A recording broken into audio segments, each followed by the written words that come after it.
SPQR, 4 letters carved into the bones of an empire. You've seen them on crumbling ruins, ancient coins, even Hollywood's idea of Roman glory. But what if I told you that this symbol supposedly representing the Roman people was never really about them at all? It was a mask, a weapon, a carefully crafted illusion used by Rome's elite to justify expansion, silence rebellion, and crown power with the illusion of democracy. Because behind the grandeur of marble and marching legions, Rome's greatest empire wasn't just built with swords, it was built with symbols, and SPQR was the sharpest of them all. To truly understand its power, we must trace it through the entire history of the Roman Empire, where illusion often reigned in the place of truth. Welcome to Shadows of Ancient History. And today we're peeling back the golden veneer to expose the dark secrets behind Rome's most enduring lie. Let's go back to the dusty roads of a rising republic where the myth first took shape. The sun beat down on the ancient cobblestones of the Via Appia, the first great Roman road. Soldiers marched in perfect rhythm dust, rising beneath their ironclad feet. Emblazoned on their standards and shields was a mark of pride, SPQR Senatus Populusque Romanus, the Senate and people of Rome, a symbol they were told of unity and shared power. But beneath the polished bronze letters lay a quiet truth. Those words had begun not as a promise, but as a performance. The earliest confirmed uses of SPQR date to the years following the expulsion of the Roman kings in 509 BCE. A new republic had formed a complex experiment in representative rule. But from its earliest days, power remained in the hands of a small group of patrician families. They were the aristocratic elite, land-owning and proud descended, so they claim from the very founders of Rome. SPQR emerged during the early republic as a symbol of cooperation between the Senate and the Roman people. While the ideal of shared governance was upheld publicly in practice, political power largely remained within a small group of patrician families. When Rome expanded during the early republic, especially during the Punic Wars against Carthage, SPQR became a rallying cry. It painted the Senate's actions as noble, defensive, even divinely sanctioned. Yet behind that glowing rhetoric were centuries of calculated aggression, the razing of cities, the enslavement of people, and the deliberate manipulation of the historical record. The defeat of Carthage in 146 BCE in what became known as the Third Punic War marked more than just a military victory. It marked a transformation. Rome, now the unrivaled power of the Mediterranean, had adopted expansionism as policy. Territories in Hispania, Greece, and North Africa fell under its grasp. And wherever the eagle flew, so too did scratched into walls, sewn onto banners, and declared in public ceremonies. But one of the strange contradictions lies here. Even as Rome's legions marched farther from the city, the people of Rome had less say than ever.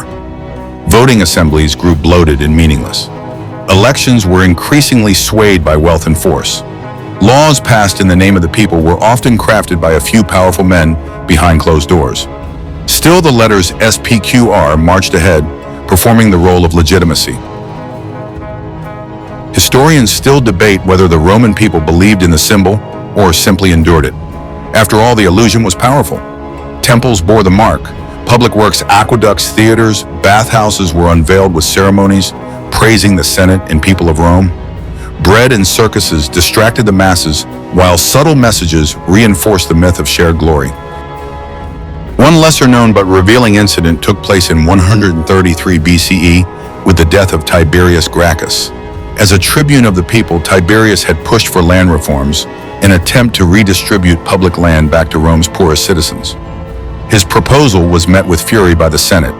Accused of seeking kingly power, he was clubbed to death by senators during a public assembly. His body was dumped into the Tiber. In the aftermath, Senate records declared that the act had preserved the republic again in the name of SPQR. Here was the pattern: challenge the elite, and you're branded a threat to the people.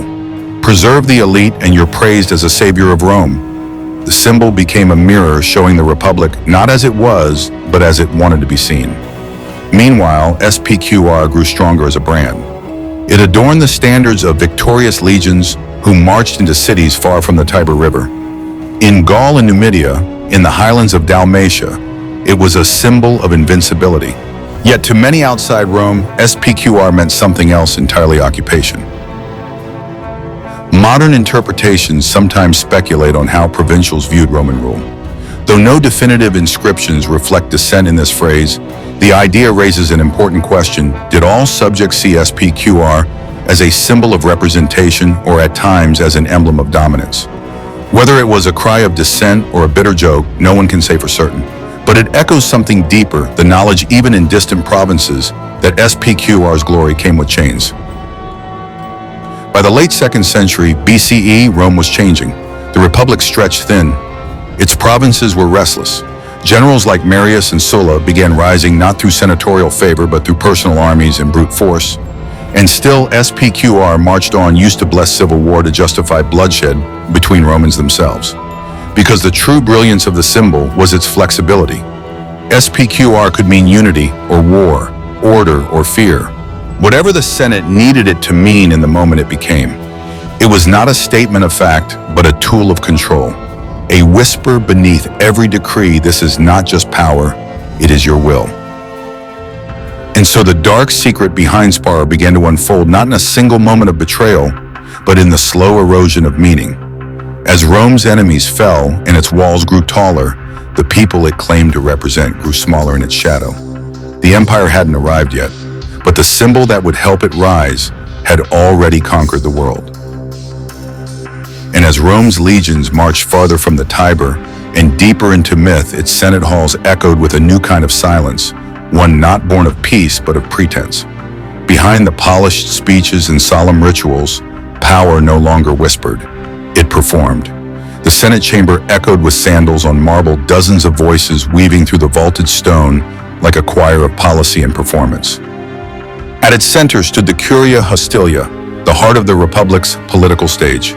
Here, under statues of old heroes and frescoes of Romulus and Remus, the senators spoke not as individuals, but as guardians of an illusion that Rome was governed by its people.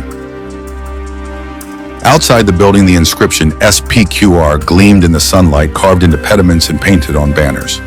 But within those walls, power moved through whispers, alliances, and debts. By the 1st century BCE, the Roman Republic had become a masterpiece of manufactured consent. The Senate, supposedly representing the will of the people, was in fact dominated by a few hundred wealthy patricians and equestrians who rotated influence through marriage bribes and mutual favors. The Comitia Centuriata, the main voting assembly, disproportionately favored the upper classes. Ordinary citizens might have believed their voice mattered, but the outcomes were largely preordained. SPQR served as the glue holding this illusion together. It was printed at the end of every official law. It was read aloud in public ceremonies. It was taught to children and sung in hymns. But what it concealed was growing darker with each passing generation. One of the clearest examples of this manipulation was the rise of Lucius Cornelius Sulla, a general turned dictator who, under the banner of SPQR, enacted prescriptions that led to the public execution of over 1,000 citizens. Their names were nailed to boards in the forum, and rewards were paid for their deaths. Property was seized, families ruined. All of it, chillingly, was written into law as being in defense of the Republic, signed, of course, with SPQR. Historians still debate whether Sulla genuinely believed he was restoring order or simply pursuing revenge cloaked in legitimacy. But the record is clear: the Senate validated his dictatorship, his reforms, and even his atrocities. And once more, the symbol of shared power had been wielded like a sword. As the Republic decayed from within, the use of SPQR intensified. When riots broke out in the city, Senate decrees invoked it. When colonies were founded abroad, inscriptions bearing SPQR were carved into the foundation stones. Even in literature, poets praised the wisdom of the Senate and the courage of the Roman people. It became a reflex, a spell. One strange and revealing event occurred in 63 BCE during the Catiline conspiracy. Lucius Sergius Catilina, a former senator with a dark reputation, allegedly plotted to overthrow the government. Cicero, then consul, gave his famous denunciations, rhetorical masterpieces that painted Catiline as a traitor to the Republic. What's often forgotten is how Cicero framed the threat not to his own life or even to the Senate, but to SPQR. The phrase appeared in his proclamations, speeches, even graffiti scrawled across the city by his supporters. It wasn't Catiline, the man they condemned, It was the symbol he dared to defy. Even though the evidence against Catiline remains murky to this day, his execution without trial was justified under an ancient emergency clause. And yet again the Senate declared that it had acted on behalf of the people. But what voice did the people truly have? Political theater replaced genuine representation. Electioneering turned violent. Bribes became normalized. A candidate's success depended more on spectacle and coin than character. The people may have cheered in the forum, but the decisions had already been made behind curtained doors. There was an irony few seemed to notice. Even as SPQR appeared on more monuments, the mechanisms it claimed to represent had collapsed. Behind closed doors, ambitious men like Julius Caesar watched and learned. He had seen what symbols could do, how they could sanctify violence and bind crowds in loyalty. As Caesar rose through the cursus honorum, Rome's political ladder, he did so beneath the banner of SPQR. He claimed to serve it. He passed laws through it. But all the while, he was building something else. The Republic, long strained by civil war and corruption, now sat on a fault line. The letters SPQR had become both shield and sword. When Caesar crossed the Rubicon in 49 BCE, leading his army toward Rome in direct defiance of senatorial command, he claimed to be acting on behalf of the people's rights. His banners still bore SPQR. His proclamations still invoked it. This paradox would define the coming years, one man amassing personal power while claiming to defend the Republic using the very symbol that once promised its restraint. A lesser-known but telling episode took place during Caesar's triumph after the conquest of Gaul. As he paraded through the streets of Rome in a golden chariot, prisoners and treasures in tow, the crowds chanted praises beneath banners reading SPQR. But above the spectacle, a strange tension lingered. On one corner, someone had etched onto a stone wall, SPQR now means senators prefer quiet rule. Whether intended as satire or protest, it captured the new truths. SPQR no longer reflected reality. It reflected hope, or worse, resignation. As Caesar moved toward dictatorship, declaring himself dictator for life, the Senate remained complicit. Laws continued to bear the four-letter mark. Decrees passed unanimously. Few spoke openly of what had changed. And then in 44 BCE, when knives flashed beneath the statue of Pompey and Caesar fell with blood pooling at his feet, the Senate proclaimed that the Republic had been saved. And how did they affirm it? They passed a decree bearing SPQR, but the illusion could only hold so long. Eventually, even the most sacred symbol meets a blade. When Caesar fell beneath the statue of Pompey, Rome did not bury a man, it unleashed the next chapter of the myth. The forum still smelled of blood when the next illusion was born. Julius Caesar was dead, but SPQR lived on, proclaimed loudly by those who had murdered him and echoed by those who feared what would come next. Senators who had once trembled under Caesar's rule now stood tall, draped in dignity, declaring that the Republic had been preserved. His assassins, Brutus Cassius and their cohort, framed the killing not as a coup, but as a liberation. They struck not against a man they claimed, but in defense of the people. And what greater proof of their loyalty than that old refrain, SPQR? But the people didn't cheer, they grieved. Mark Antony watched the mood shift like a storm brewing over the Tiber. He understood something the conspirators had missed. Perhaps fatally, Caesar had not only worn the crown of power, he had captured the heart of Rome. And now, with the city in mourning, the meaning of SPQR was more fragile than ever. At Caesar's funeral, Antony read from the dictator's will, "Generous land grants money for the poor, a theater for the public." It was an orchestrated performance, complete with Caesar's bloodied toga raised high for all to see. And when the fire was lit, something ignited in the Roman soul. The crowd, once loyal to the Senate, turned. Riots swept the streets. Effigies of Brutus were burned, and in the shadows, a new force stirred. Gaius Octavius, Caesar's adopted son, barely 19, unknown, underestimated. He arrived in Rome quietly but carried the most dangerous inheritance of all, not just Caesar's name, but his symbolism. Octavian, as he was later known, understood that real power was not seized, it was granted. He didn't need to declare a revolution. He only needed to appear as the restoration. The Senate was fractured, the people restless, the army directionless. So he stepped forward, not as a tyrant, but as a savior. not as a king, but as the faithful guardian of SPQR. This was the genius of his ascent. Augustus, as he would later be titled, never formally dismantled the Republic. Instead, he embalmed it. He allowed its structures to remain. The Senate still met the laws, still bore SPQR, and elections were still held. But none of it mattered. Power had been relocated from institution to individual. One verifiable moment in this transformation was the passing of the Second Settlement in 23 BCE. Officially, it reaffirmed Augustus's modesty. He gave up the consulship after all, but it also cemented his control over the military, the treasury, and provincial governance. The Senate and people of Rome approved it, or rather, their names did. SPQR remained carved into arches, stamped on coins, and sung at festivals. But what did it mean now? Historians still debate whether Augustus truly believed in the Republic or merely played its corpse like a puppet. What is certain is this: he turned SPQR into a brand. Under his rule, the phrase became omnipresent, adorned on statues, banners, and public projects. Temples rose with dedications to the Senate and people of Rome, even as Augustus chose the priests. New laws bore the SPQR seal, even when senators didn't write them. The symbol now meant stability, order, continuity, but it also meant silence. In one strange event recorded in imperial correspondence, a minor official in Hispania was reprimanded for erecting a triumphal arch that bore his own name above SPQR. The response from Rome was swift. The people do not serve the magistrate. The magistrate serves the people. Irony dripped from every word. The official was replaced. The arch was recarved. Augustus had mastered a terrifying magic, the ability to change everything while appearing to change nothing. And still the people believed. How could they not? Peace had returned. Grain shipments flowed. The streets were safe. They saw his name on every coin beside SPQR and took it as proof that the Republic had survived. But those who looked closer saw the shadows. The Senate no longer debated, they confirmed. Tribunes no longer challenged, they praised.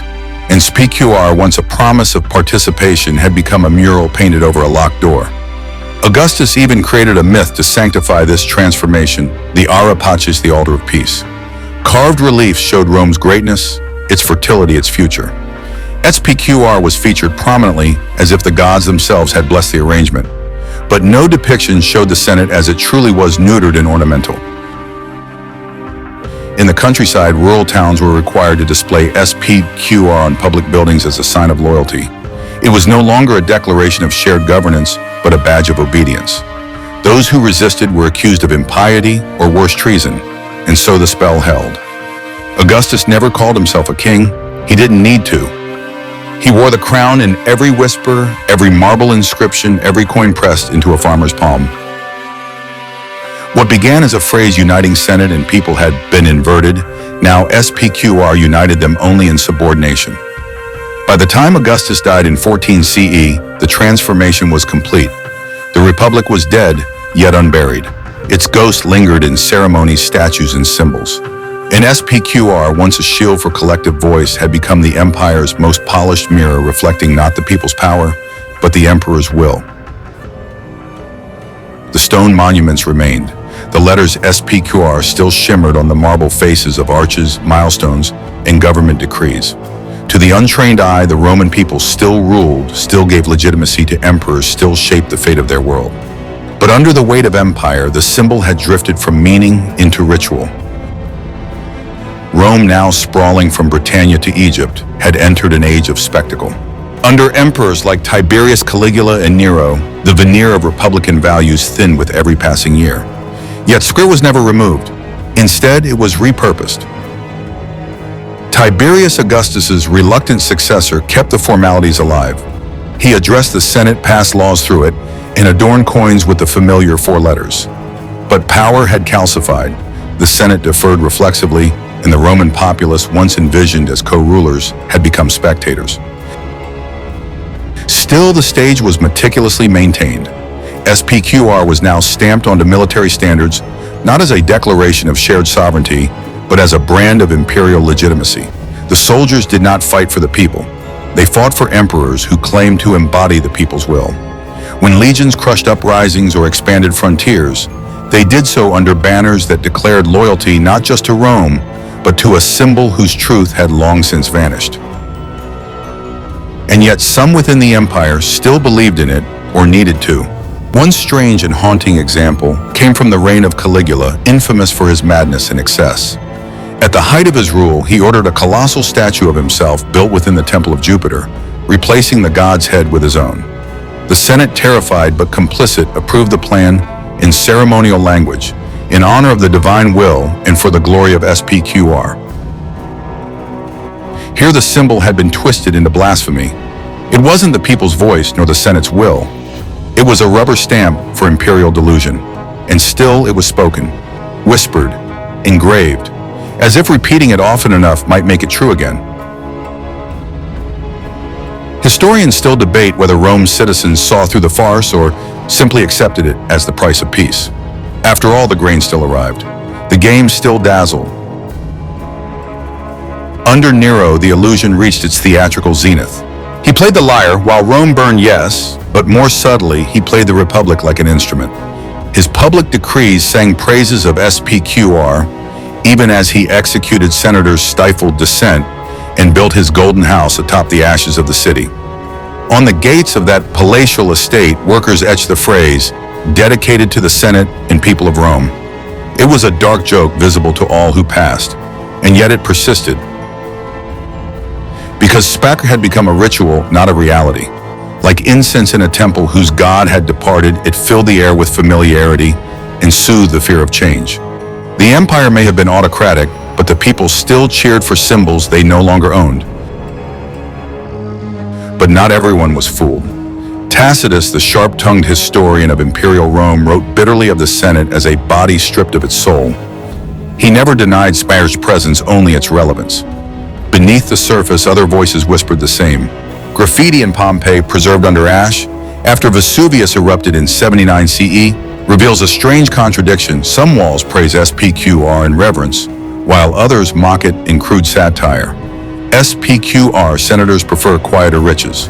One scrawl reads, echoing a sarcasm that had simmered for generations. One verified moment that exposed the hollowness came during the year of the four emperors in 69 CE.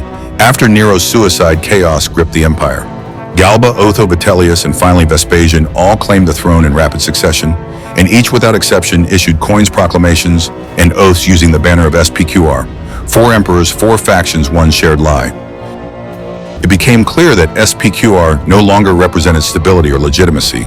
It was simply a placeholder for whoever could hold power the longest. By the time of Vespasian's victory, the Senate was barely more than a pageantry corps. His Flavian dynasty brought order, yes, but also revealed the truth: emperors didn't need SPQR to rule. They only needed it to rule comfortably. And yet even into the 2nd century CE, the tradition lived on. Under emperors like Trajan and Hadrian, who restored a measure of justice and dignity to the office, SPQR re-emerged as a symbol of balance. But it was never reclaimed. The people didn't legislate, the Senate didn't lead. What they had was representation by association. Even the Arch of Trajan, built to celebrate his military conquests and wise governance, bore SPQR at the top. But the monument was ordered, designed, and built by imperial authority alone. It was not voted on. It was not debated. It was presented, like a gift from a father to children too young to choose for themselves. By now, the letters had become sacred through repetition. Inscribed on the very bricks of the empire, SPQR had turned from a political tool into a cultural fossil. Everyone could see it. Few could explain it. Fewer still believed it. Its meaning, once fierce and political, had become ornamental. A phrase on public benches, a stamp on legionary gear, a flourish on official seals.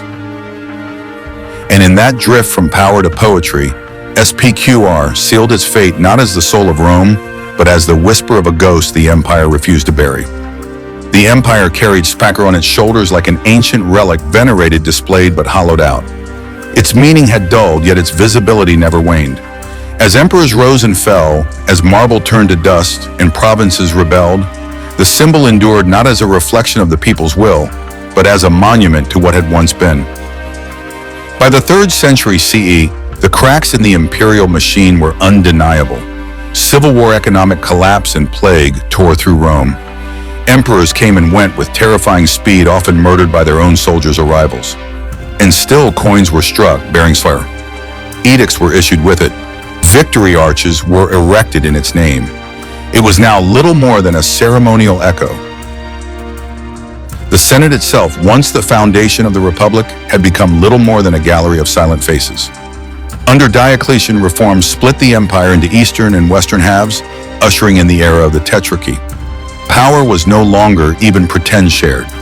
Emperors ruled as divine figures. The fiction of the Republic was obsolete, but oddly SPQR remained like an inscription on a tombstone no one had the heart to scrub away.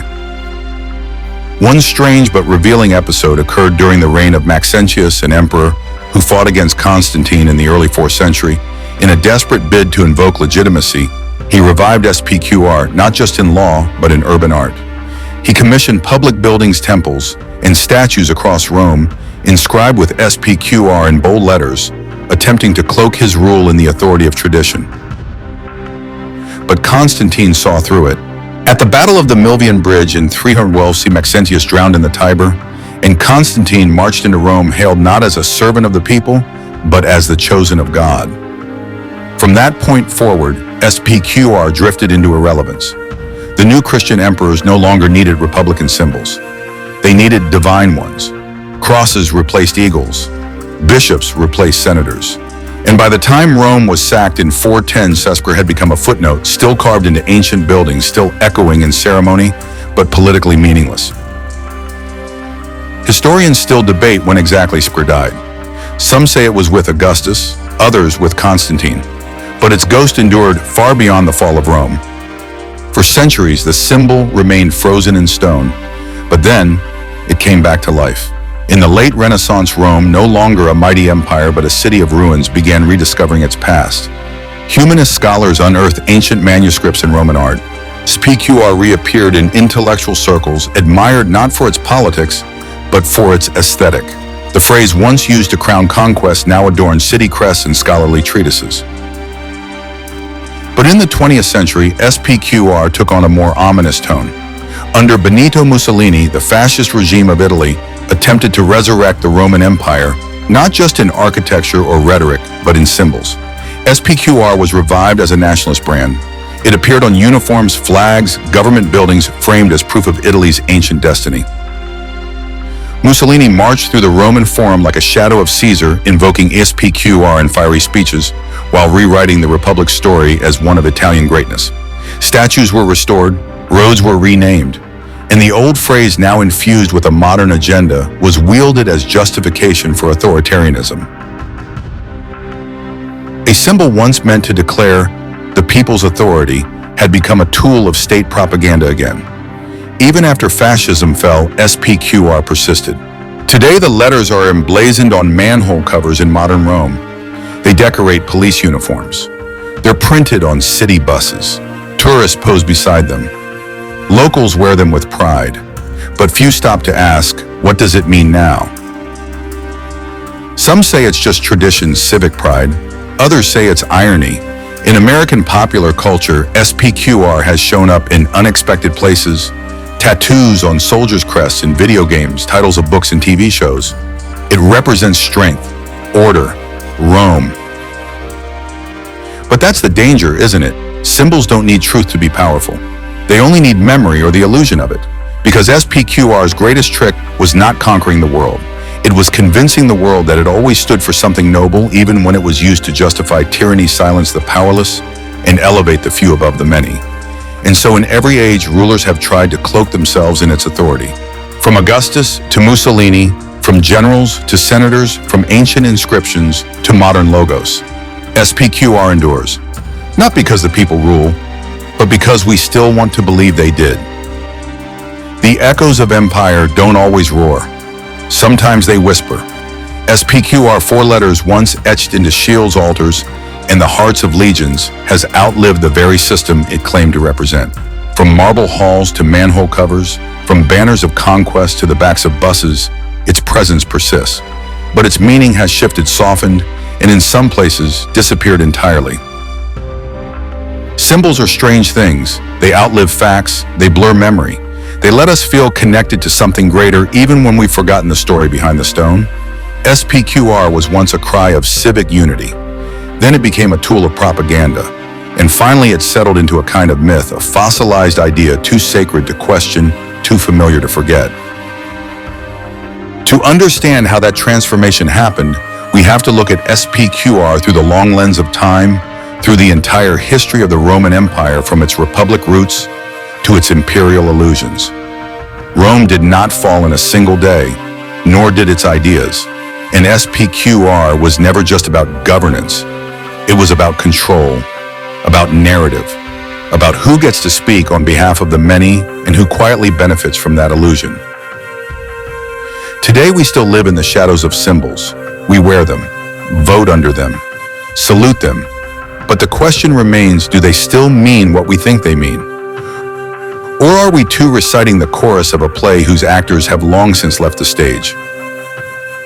So the next time you see those 4 letters on a coin, a wall, a crest, a pause, listen closely, not to the noise of empire, but to the silence behind it.